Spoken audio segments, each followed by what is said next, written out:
Саламатсыздар ма, құрметті оқушылар? Бүгінгі сабағымыздың тақырыбы Қазақстан Республикасы қарулы күштерінің әскери нышандары.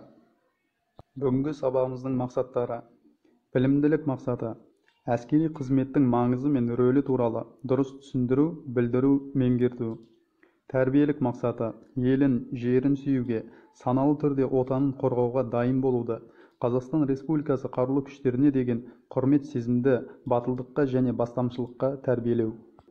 Дамыту мақсаты әскер түрлерінің жалауларын жатқа білу және әскери нышандарды құрметтеу. Ұрыста жауынгерлік туларды жанқиярлықпен және ерлікпен қорғауға, жаудың иеленуіне жол бермеуге қабілеттілігін арттыру, ұлттық патриотизмді дамыту. Бүгінгі сабағымызда нені білуі тиіс?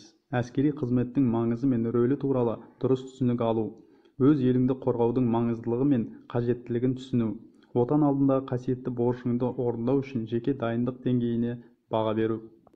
Қазақстан Республикасы қарулы күштері әскер түрлерінің жалаулары ұзындығы 2 метр, ені 1 метр матадан, ағаш саптан және шашақтары бар баудан тұрады. Жалаудың ортасында сәуле шашқан күн және оның астында қалықтап ұшқан қыран бейнеленген. Күн, сәуле және қыранның бейнесі алтын түсті. Құрлық әскерлерінің жалауы көк түсті. Өңінің сол жақ теріс бетінің оң жақ жоғарғы бұрышында қызыл түсті 5 жұлдыз бейнеленген. Әскери әуе күштерінің жалауы көк түсті.